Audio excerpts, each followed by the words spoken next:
Welcome once again to another episode of Tools of the Humans, where we explore the tools that make us better performer, more present humans, and more capable of navigating a world full of uncertainty. I am TC, fighter pilot instructor, performance and endurance coach, and father. And today's guest has been riding into uncertainty quite literally for nearly a decade. Tomas left the island in 2016 and has since then cycled across more than 55 countries. From deserts and war zones to the quiet stillness of lockdown in New Zealand, he has slept under the stars, broken down on the side of remote roads, and been fed by strangers who couldn't speak his language but shared their humanity. What makes Tomas remarkable isn't just his mileage, it's his mindset.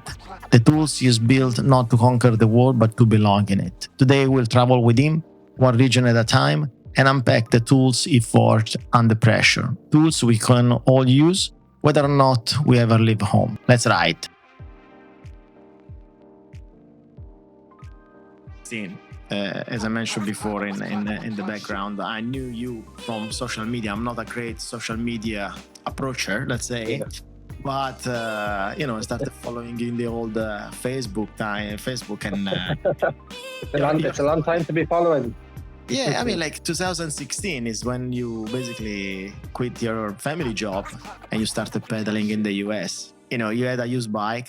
You didn't have a structured plan. I mean, as a fighter pilot, I need to be always briefed and execute and debrief. But you just went for it. The first question is going to be, what was it like? Yeah, that first trip, I was a complete newbie at it. A friend was meant to come with me, but he bailed out before we were meant to go. And I just decided to go myself anyways and see what it was like. And I didn't really have like any really high expectation because I was just like, oh, well, if I don't like it, I can just always just pull the plug on it. I guess I didn't know what was kind of ahead of me because I'd never toured like that before by myself. I'd never packed up a bike, and I'd even before that first trip in 2016, I'd never gone like traveling by myself or anything. I wouldn't consider myself like an adventurous.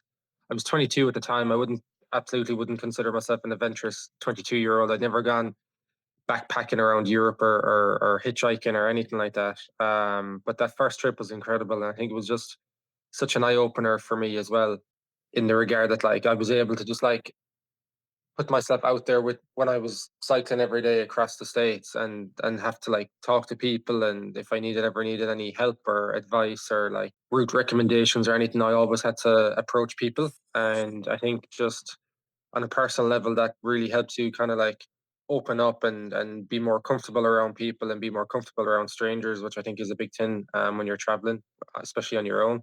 And then when you just see how interested people were in what I was doing, and that was such a big takeaway from it, because I just thought like, in some Western countries like Ireland and stuff, cyclists aren't like some people's favorite people. um, so in the States, I was just like, oh, like people aren't going to be interested. Why would people bother with me? Like I'm just some dude on a bicycle traveling across the country and stuff. And then just every day, the whole way across, people were just wondering where I was from, what I was doing, why I was doing it and stuff. And then they just wanted to help in any way they could. And that could be like offering accommodation or just having a simple chat to you and just giving you some bit of advice on the road up ahead, or like places to visit and places to kind of avoid and stuff. I remember all these, snapshots that you were sending on the social media, meeting new people, and they were like, "Oh, they can accommodate me here for the night. They let me out with this. They gave me food and stuff like this." It's really, unexpected, no? When you start, especially when you're young, and as you said, you didn't have any experience in doing it. You started, I remember, as an ambassador for the Donald Walsh cause. Not quite an ambassador, but just I raised some money for them on that trip, and then the following trip in Africa as well. So the Donald Walsh Foundation, my parents know Donald's parents, and I've got to know them since, obviously, quite well as well. But at the time, Donald would have passed away just a few years before that, unfortunately, due to cancer. But before he passed, he spoke out against suicide in Ireland, which and still today is quite prevalent, unfortunately. And he just basically had a message that was just like, I've got a death sentence that I don't want, and Yeah. there's help out there for you guys. And he was just trying to push the government and everyone just to do a bit more and to get more help for people. So I thought that while I was in that younger ages of my life, that it was just an important message to get across. And it's still a message I still carry today. The last couple of trips I've done have just been just trying to finish off, the world cycle and stuff. So I didn't raise any money for them, but those two first trips were.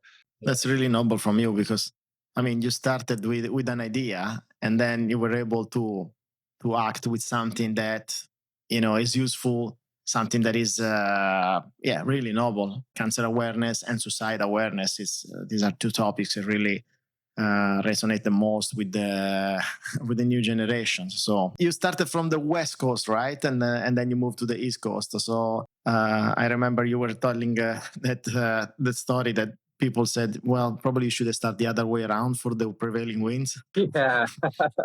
When I came home, my friends started calling me Headwind.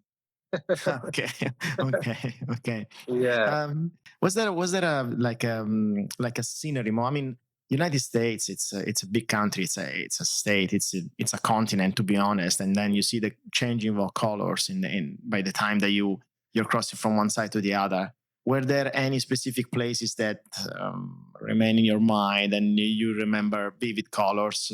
Probably the deserts of Arizona, where you were like, okay, should I pull the plug now? Yeah. It was a quick change from day one to day three and four, or even day two, because leaving San Diego, I had to deal with some hills leaving the city, Yeah. and then you drop down into some beautiful valleys. And then the following day, on day two, I was down really, really as close to the Mexican border as I could probably get without having to cross it. And then you just get spat out into this desert. I don't think it was the Yuma Desert. It was one before that, but it's just east of San Diego, like 100, maybe 150 miles outside of the city, heading east.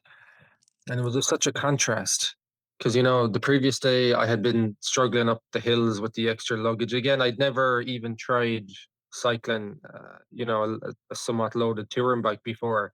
So everything was new to me. So, you're struggling up these hills and then you're going quite fast downhill. And then the following day, I was just spat out into this desert, or the day after. And you know, again, like I wasn't prepared for it. I had no idea kind of what I was getting myself into. So I was just kind of just learning I was going along. But I remember one day I ran out of water. I was maybe 20, 30 miles from the nearest town or whatever. But I came across a cluster of houses eventually. And I said, look, I'll just decide to knock on the closest one to the road. Just, being Irish and everything. I was just like, oh, this will be fine. And I went in and knocked, and then there was no answer. So I just said I'd check around the back of the house to see if there was maybe Oof. somebody out the back. And all of a sudden, this dog came running out after me. So just pure instinct, I ran back to my bicycle and put the bicycle between the dog and I. And then a woman came to the door, but like interestingly, only half her body stood out of the door, and the other half was inside the door. So, anyways, I had my Irish cycling top on, and I was like, "Oh, hey, look, sorry to bother you. I'm just from Ireland cycling across to Florida." I was like, "I've just stupidly run out of water, and the next town is quite some way away." And she agreed to fill my bottles, but her son came out to fill them, and this was just a little kid, and he was very slowly tippy-toeing up to me, quite scared looking. So I had to throw him my couple of bottles, and in fairness, he ran back in, filled up the bottles, and came out again and gave them back to me. But the woman had never left her spot; like she just half the body inside the door, half the body outside the door. And anyways, I thanked them and I took off cycling. I was kind of confused by it. I was just like, that was a bit strange. So when I was in New Mexico, I got taken in by a lovely couple. I said it to them. I was just giving them the updates of the trip until then, and I mentioned that story to them. And they were like, "Oh yeah," just casually, like she definitely had her gun ready just in case. Like that's why it took her Yes, so long to answer yes. the door, and that's why she probably set the dog on you. And I was like, "All right, okay." I was just like, "Okay, I won't knock on any more people's doors." And the It's United guy, States. yeah, and then the guy said to me, he was like, to be honest, he was just like, I would have done the same. Like if you hadn't, so I had called him before I got to the house because he'd given me like the neighborhood he was in, and then he was like, "Oh, call me when you're here, and I'll come out to meet you." And he was like, if I had given you my house address and if you hadn't called me and if you had knocked on the door, even though I knew to be expecting you, would have still got my gun ready just in case. He was like, Wow. that's just the way. And I was Wow. like, wow, like what if someone is like in an emergency or someone like your neighbor just needs like a bit of milk or something? He was like, yeah, that's just the way things are here. I was just like, different to Okay. home. Different. Well, I mean, Very this is different. telling probably on the road there were not many cyclists, or the cyclists that were going there, they were very well prepared, not like Yeah, you at the yeah. moment. No.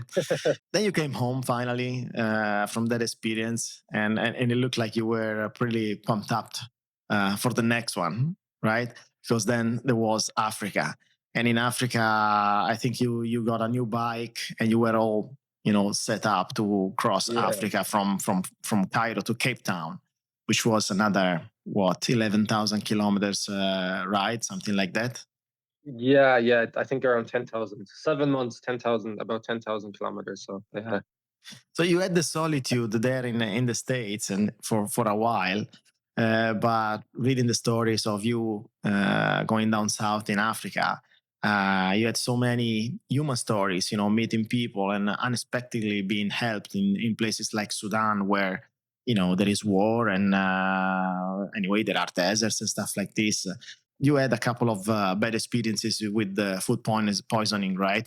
I think once or twice. Yeah, once in Sudan, and then once in Malawi. The one in Malawi passed pretty quickly, but the one in Sudan, I I actually ended up having to hitch a ride to the next town. And when I say hitch a ride, I suppose the concept of hitching to them is alien. So like when I had my thumb out trying to hitch, people probably just thought I was waving at them because they just wave back and drive on. I don't think they understood what I was trying to do.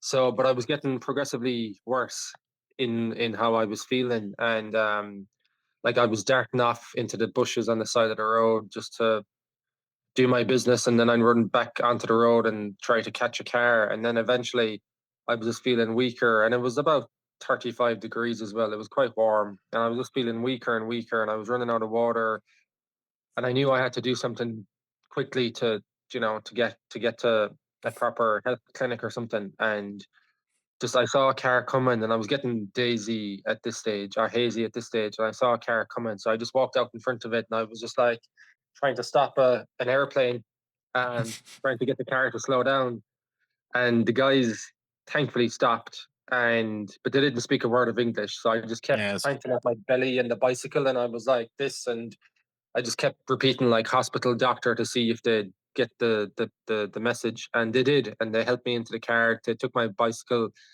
and then they took me to the next town. So yeah, I was incredibly lucky and grateful for them for helping me as well. Because once they knew what I was trying to say to them, they just jumped into action straight away, and like they refused to take any money off me.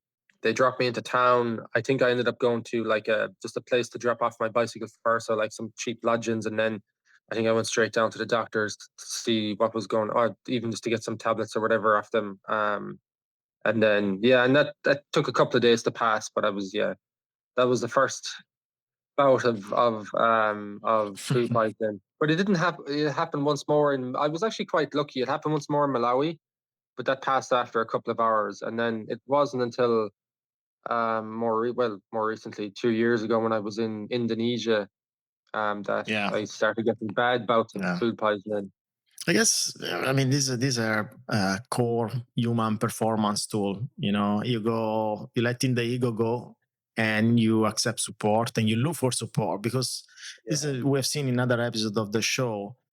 The moment that people become successful and they are able to survive and overcome challenges is when they ask for help, and the help could be interior or it could be from outside. It doesn't really matter. But when you're looking for help, then let go the ego. Okay, now I have a mission. I need to survive. When you came back from Africa, of course, new season in the family business, and then yeah, you were ready to do the biggest, one of the biggest challenges. To be honest, when I saw on the map from New Zealand coming back home, there was a huge one. Okay, what could have been like 25,000, 30,000 kilometers all the way? yeah. Do you know what? I haven't even counted it yet. since I've come home from that trip a couple of months ago, I've just kind of buried my head in the sand about it, and I haven't delved too deeply into the like kilometers I cycled and stuff like that. I will eventually when I probably feel a bit more ready to do it. But yeah, I think it was probably I think I've done close to like 50,000 kilometers, and America was maybe 4 or 5,000. Africa was 10. So that's 15. So yeah, it could have been around Yeah, yeah, 30,000, yeah. maybe But you were 35,000. planning to do it in one stretch from New Zealand coming back home, and then Yeah, I it was I thought I'd have 2020. to. Yeah, I thought I'd have to work it maybe at least once. So I'd planned like maybe to cycle as much as Asia as I could, like Southeast Asia maybe before I'd have to stop. And then the plan was to go to Australia and get a work holiday visa for like a year or 6 months and then save up the rest of the money I needed and then to go back to it again. But yeah, it was 2020. I left in January 2020. As we all know, COVID came in March 2020, and I ended up staying in New Zealand for shy of 2.5 years. So it was a big change to my plans, and I guess I kind of became an immigrant all by accident. I hadn't planned to stay in New Zealand that long or whatever, but plans change, and you just have to kind of readapt to your new surroundings and stuff. And it ended up being a great time as well. And I'll always look back in that part of my life with no regret, and just like a heart full of good moments and stuff. And you made tons of new friends. I got to live in such a beautiful country like New Zealand. And at that time when COVID was there, they just closed off the Yeah, country. So no one of the one, most strict. Yes. yeah. Well, while living there, like the rules were fine, but like just people couldn't get in. Like Yeah. no, as in like no tourists. Like they were letting some like workers in that they needed and stuff like that. There was always a shortage, but just in terms of like tourism had completely kind of died off. So like getting around the country, you didn't have to book anything too far in advance. I remember like walking into Mount Cook, the tallest mountain in New Zealand, Yeah. and like driving in. There's this big massive car park which is usually full of buses of tourists and stuff. And then it was early enough. It was like 9 o'clock in the morning. Me and my friend, we walked in, and there's a lovely like walk into the until you get to the bottom of Mount Cook. We'll say, and you're looking up, and it's above you. But there was only one other person there, a photographer taking photos, and that was it. And I said to my friend, I was just like, "How lucky are we just to be here now? And there's no Yeah. one here. We Sure. can enjoy looking up at the mountain. There's one other dude here taking photographs, minding his business. We were minding our business." And then on the way back out, like a bus or two had dropped off people, and they were walking in. But it was just like, just such a good time to be in New Zealand. And I haven't returned since, and I don't know. I think I want to keep my New Zealand memories as that as well. I'm sure it's changed a little bit since I left, and now that tourists are back in again, I'm sure like you'll have to book everything in advance, like all these great walks that they have in the South Yeah. Island. Yeah. Like Yeah. they're just it's incredible, and it's so set up for nature lovers and people and True. really into their True. outdoor activities. After that, it was the time to go to Australia. Finally, Yeah, you went back after New Zealand. You went back to Ireland and then back to Australia, right? You were able to get a trip back home for a while, and then yeah. So what was that? I had moved from New Zealand to Australia, and while I was still kind of in work mode, when I went to Australia, I went and did my 88 days straight away so that I'd be eligible for a second work visa. Because I knew if I had gone started traveling straight away in Australia, that maybe after a few months of traveling, you wouldn't want to be so keen to go back to work, depending on how funds were. But I ended up I finished off my cycle in New Zealand after I left my job. I moved out of my house. I kind of sold my car. I moved some stuff over to Australia. Then eventually finished off my New Zealand cycle after like 2 years and 4 months or something. I finally finished it. And then I was ready then to leave New Zealand. I was like, I can't leave until at least finish off what I started. So that's why I got back in the bike and then went to Australia and then went straight back into work again for the few months. And then I, in between actually coming home to Ireland, I flew to Vietnam because before I even started cycling in Australia, I wanted to get to Southeast Asia because I meant to have been there like 2 years previous to that, and I'd never been there, and I was itching just to see what it was like. So I ended up cycling Vietnam from top to bottom, from Hanoi down to Ho Chi Minh. Went back to Australia, then I came home for 4 weeks, and then went back to Australia and kind of officially restarted my cycle home from Sydney. That was great. That was great. Great stories also in there. If you look at it, it's really responsible from your side to contribute with work for what you're doing. I mean, you are sponsoring yourself in a way that's great. It's a great message for young generation. Seeing that people are working to do what they like, because cycling was the thing. I've read some interviews, and you say just, I like to ride. I like the feeling that you have. You didn't put any training to start, but you just went for it, and then the training came along with the kilometers. Then finally, it was the moment to do another trip that probably you've been thinking about, which was the one through the Middle East. And that's let's say the recent one, where you basically cross India, Pakistan, Iran, and then cross to the UAE, went back home, and then again Oman, and then through the Arabic Peninsula over there. Yeah. And I think that that is quite organized for cycling. So it was a little bit, I mean, apart from the heat, but people were aware of you cycling, because these are places where we train almost 365 days per year. Especially Oman. I've seen your pictures, and I've read your comments about the great sceneries. And but then you went through Jordan, Lebanon, and Syria just after Assad was fallen, and you saw a different side of humanity. Yeah, absolutely. I retell these stories to people who come into my dad's bar, because people come in and they say, "Oh, we've been following your trips, and it's been great to follow you on and seeing parts of the world that we probably wouldn't ever get to see ourselves, or hear about parts of the world that you normally wouldn't hear great things about." I think over time I built up confidence to be able to go and visit like so-called countries people wouldn't normally get to go or would want to go and visit. And governments, like our own governments, will tell us not to go to XYZ country for XYZ reason and stuff. But I think when you take the humanity side, and when you consider the humanity side, like, people just want to live normal lives everywhere around the world.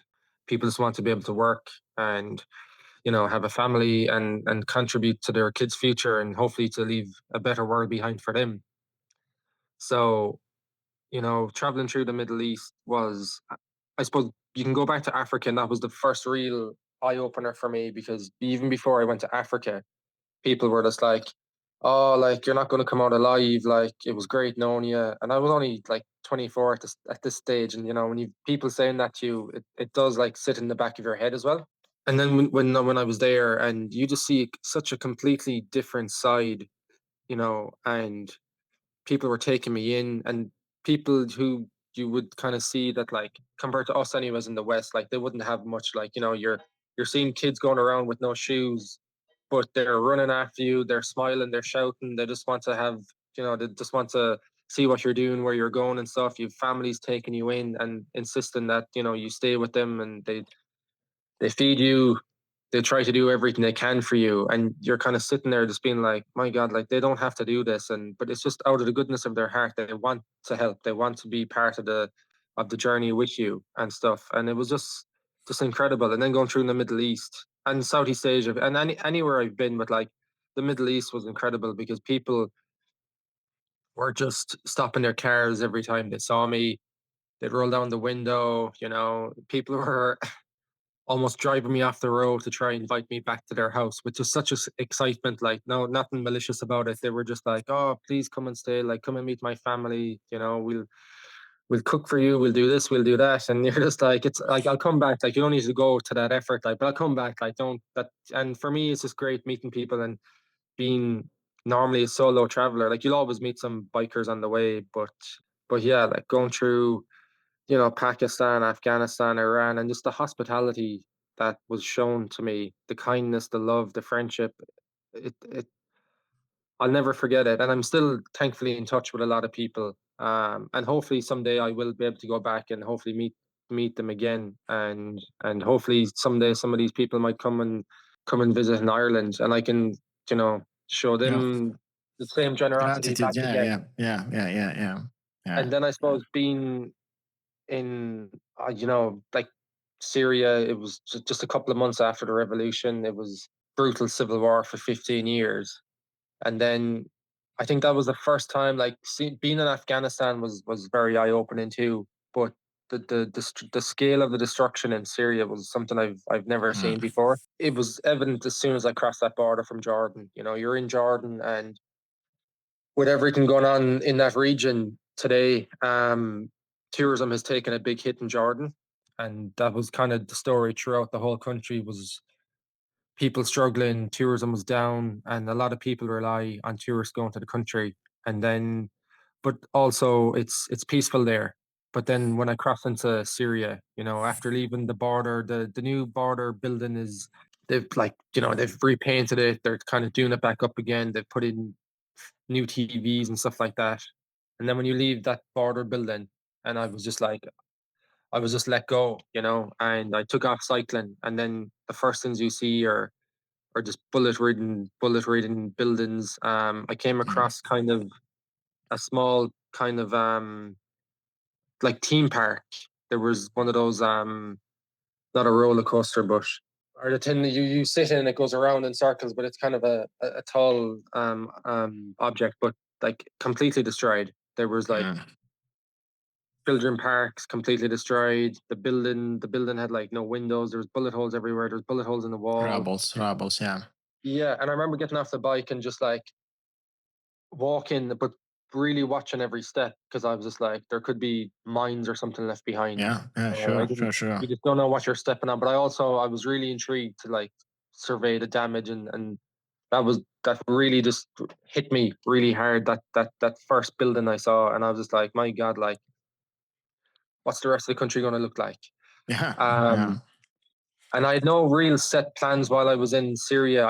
I knew I was going to Lebanon, but like I had information for the cities, but not the in betweens, because no one had cycled there since before the civil war that I could find.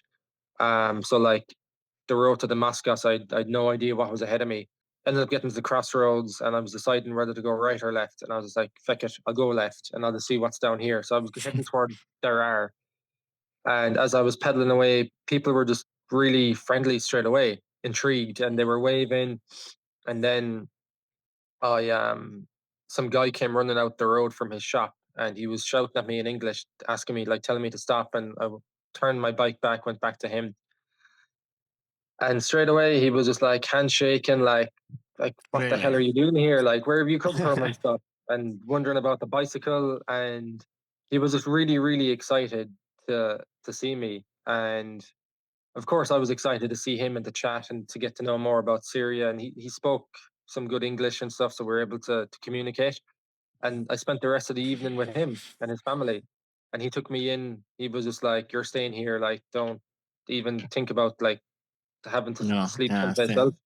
He was Yeah. like, "You'll stay here with us. My family are coming around." And he drove me on his motorbike into town, showed me around the place, and that was actually the where the revolution really kicked off, because some teenagers had gone protesting and they were shot, and then that kind of started the revolution around Syria, and that was back in 2011, Hmm.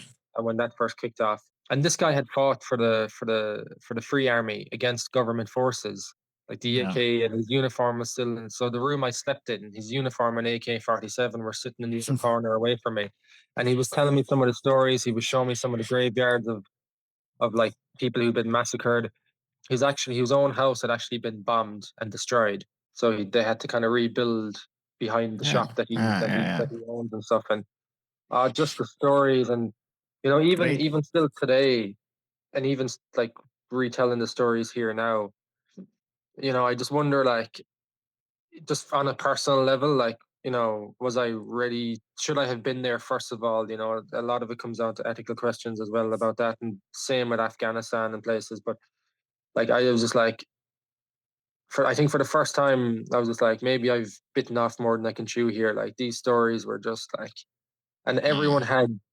everyone had stories to tell about the Assad government and how brutal that regime was, and just the horrible things that happened during the civil war. Every person I met, every family I stayed with, every house I stayed in, there was just just horrible stories. And Yeah. but it was important to hear them. And I think for people who, for the locals, like for the local Syrians during that civil war, they couldn't speak out because Assad Yeah, had of people course, of everywhere. course. People were Yeah. dragged out of their houses, and if they were lucky, they were killed on the spot. If Done. they were Done. unlucky, Yeah. I mean, the underground prison network that was in Syria, it's just terrifying. People just disappeared, and Yeah. even still today, people are looking for loved ones that they just haven't been able to track down, even since the overthrow of the government. And people are scouring through prisons. They're asking prisoners, "Did you see my son? Did you see my daughter? Like, where are they? Like, they just can't find them anywhere." Mm-mm-mm. People just disappeared, and yeah, it was just I guess when you were there, seeing a Westerner in a long time on a, let's say, relaxed, okay, environment. I mean, you're cycling your bicycle. You're not there shooting guns. It was for yeah, them kind of this is gonna be our ambassador, our witness. Generosity brings gratitude, and so they were doing that because they needed they needed you to witness what they passed through and pass it. Like now you are saying things that probably haven't been told by cyclists or sportmen just crossing those countries in the last few years. That's the thing, it didn't happen for the last few years. Then no one was going through. I mean, you found some people there during your travels that you join forces and you cycle together. But the reality is, these people in war zones, they haven't had the real witnesses, normal people that bring the message. So I guess what you're doing, when they are asking you in your pub or like now, it's a really how can I say, it's really important for these people because you're giving them a voice that is exiting their countries and also their pain. So really, you started as a kid because you were 22. Now you are a man. Do you feel how much different do you feel from when you started? well, of course, I'd like to think that I've become a better person of it, but you just become so more understanding of the world. I guess if I'd stayed home all those years ago, some of the stuff wouldn't affect you because I wouldn't have seen the real way Africa is.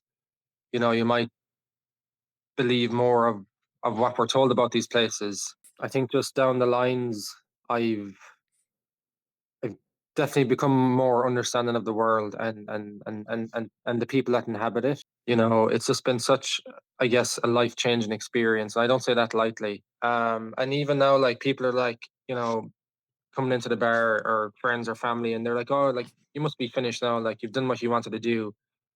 And I'm just like, no, I'm just more intrigued than ever to see what else is out there, and even just for myself as a person as well, to see, how much more I can grow as a person from doing these travels, um, and how much more of a better person I can hopefully become as well. Being in Iran, being in Afghanistan, in Syria, and people are just like, please, can you just like share our story and tell people that we're not bad people, whatever people can say about governments of various countries and stuff like that. But when it comes down to just the normal people who live in these countries, like again, like I said earlier, everyone just wants to live a somewhat normal life. They just want to be able to live a comfortable life, to be able to work, to be able to live in a safe environment, to be able to grow up, to grow their kids in a safe environment, or to raise their kids in a safe environment.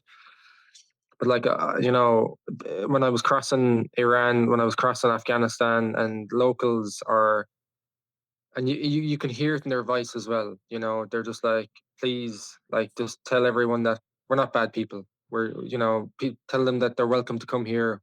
We're friendly people. We'll show them around. We'll take them in just as we've taken you in. And it's not as if like they're doing it because they feel as if they have to do it. It's because they want to do it. It's ingrained in their culture out there just to look after people, to look after their guests, etc. So I think that's a message I'll probably be relaying for the rest of my life. Especially like more so now today with how things are going in the world with the far right kind of coming back into action again, and how people are just like talking down on Muslims and people in the Middle East and etc. And you know, it's in Ireland as well. So like, I'll always try to fight back against that. I'll always try to explain to people and be like, look, they're not bad people that like you're making them out to be. Like, and I'll always tell people like, you need to go and travel to the Middle East. You need to go and travel to Africa if you want to get a better understanding of how the world is, and you'll see. I think people will immediately see past a lot of the bullshit we're told today. Um, and you know, it took me to go around the world to get a better understanding of it. There's only so much you can learn at home. But I think, you know, people can read books as much as they want and read articles on the internet and stuff, but I think you need to go out and experience it as well. Yeah. Um, True. And I've just been lucky enough to be able to do that, you know, coming from Ireland, coming from a European country with a very strong passport. Like, Iranian people can travel like I can. You know, and I think when you're there as well in Iran, for example, like, you're their source for outside information because, like, you know, with the sanctions on the country, the currency's worthless. They've probably one of the weakest passports in the world, and I think people will always view them as with suspicious eyes rather than like loving eyes until you get to know them. Um, and I've had a couple of Iranians who've come into the bar who like live in the States or in Canada or in the UK. And, you know, there's quite a few Iranians living in Ireland who I've been fortunate to meet. And yeah, you know, it's just, I think it's an important message to relay back to people as well, that just like the world isn't as bad and scary as it's made out to be. And like, I found 99.9%, like, you know, having biked 50,000 kilometers around the world. And I think most like long distance tours will tell the same story as well. You know, without the help of people, I wouldn't have been able to do what I did. So you'll always be internally grateful for people for all the help that they've given me. And just even just something as small as like a chit chat, you know, you're not always in good moods every day. You know, you might just be feeling down, you know, stuff triggers you, you know, when you see families together and you start missing your own family, when you see partners together and you start missing your own partner, and, you know, you're just, and then when you're staying in people's houses and missing family events, you're missing birthdays of friends, you know, I've missed weddings and stuff like that, funerals, etc. Thank you very much. This is really a universal and message, you know, this optimism in human nature, regardless of what's going on in the world. Really, thank you. Before we close the episode, I wanna shoot some rapid fire questions. Okay. Yeah, perfect. Most beautiful sunrise. Most beautiful sunrise, Timor-Leste. Okay.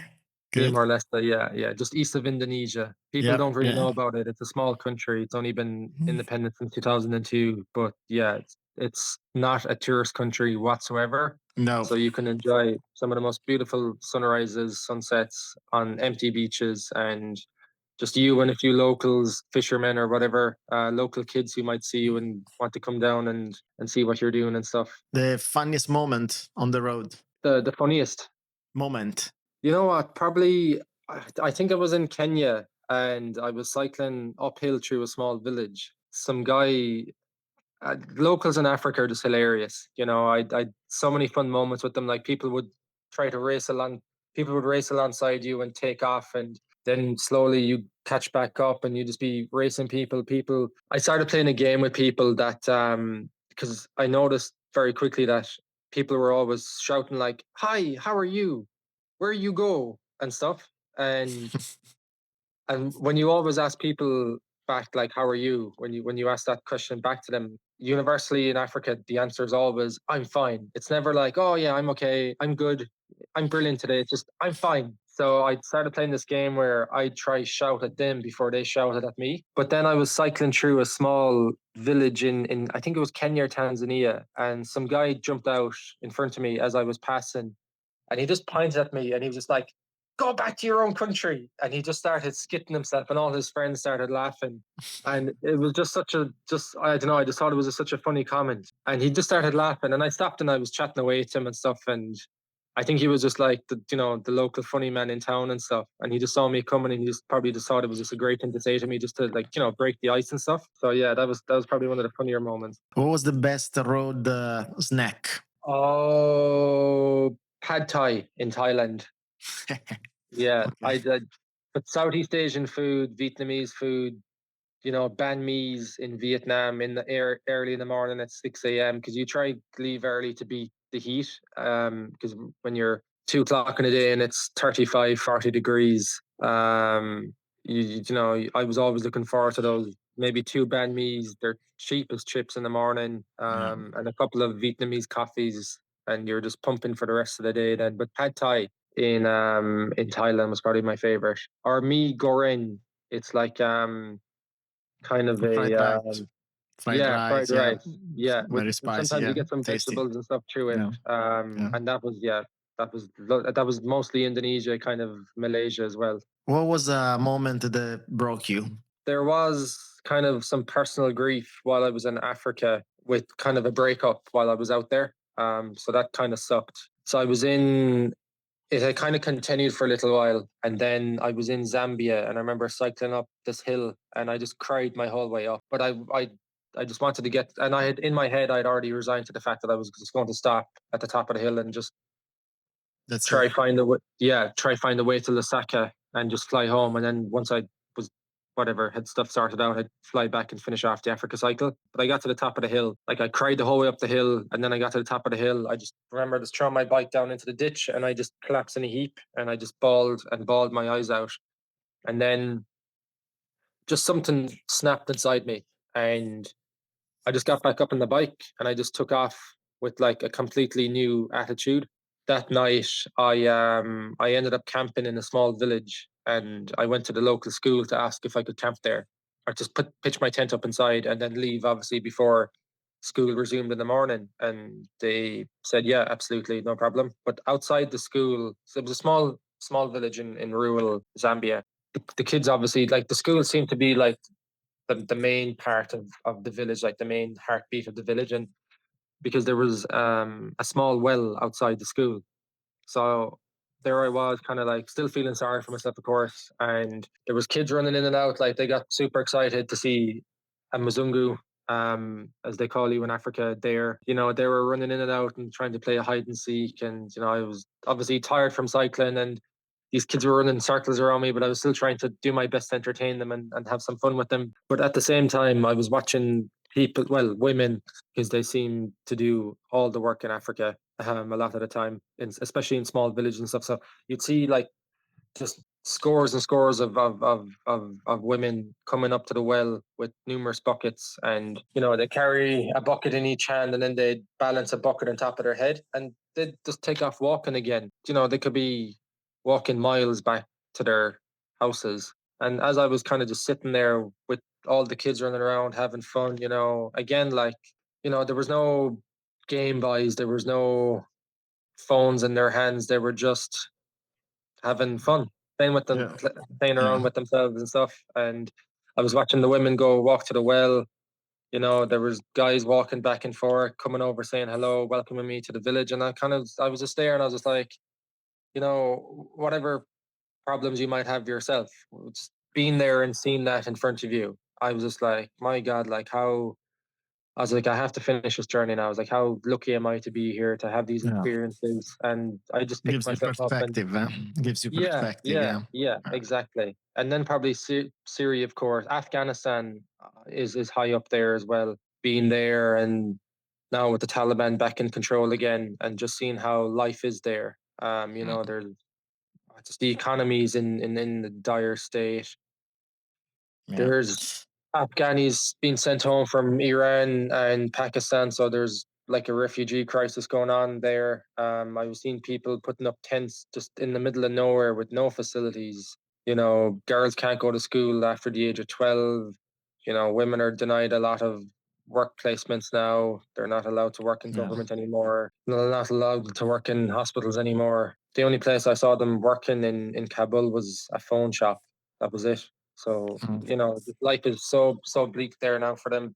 And then, of course, Syria with all this, the destruction, like cities that were 70-80% destroyed, people's houses destroyed, families torn apart and stuff. So, yeah, so there's a few. We could talk forever. I mean, like 10 years of experiences. One last question. What does home mean to you now?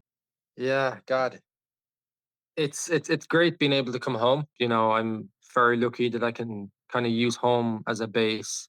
But I think more on a personal note, like for me, I just feel like a very different person today to who I was before. And it's not that like I don't feel as if I don't fit in here anymore or anything like that. But when I come home, I always know it's just temporary. It's just like I'll come back, I'll work, I'll save money, and then I'll head off again.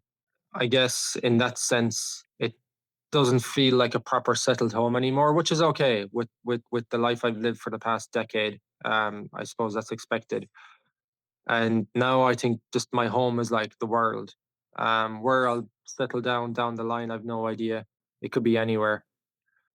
So we'll see. But yeah, but no, at the end of the day, it's great being able to come home. It's great being able Ireland doesn't really change, and small villages like the one I live in, it's I've always had the great support of like my family, of friends and neighbors and stuff, and strangers who've just been following the trip. They've come down and come in, and they've wanted to come down and come in and say hi, and let me know that they've been following the trip and stuff like that. So it's great being able to come back and catch up with people. But yeah, I suppose it just feels like a temporary home now, and until I get fully settled someplace again. Tomas, thank you very much for being here. Your story is not only about cycling, obviously, it's about stripping away everything unnecessary until only the essential remains. As a human, you've been building tools under this experience. Starting before you were ready, you started accepting stillness without panicking, trusting strangers. This is in unfamiliar lands. This is something in the Western countries, as you saw in America, is completely different. Letting the experience lead you, and living without the need to arrive. I mean, you were living the journey. So the world basically didn't change you. The way that you're saying basically it enriched you. It revealed the way that you are now. So, from Africa to the Saudi desert and so on. It's kind of a road inside that you have. When I ask you where home is, it's the road.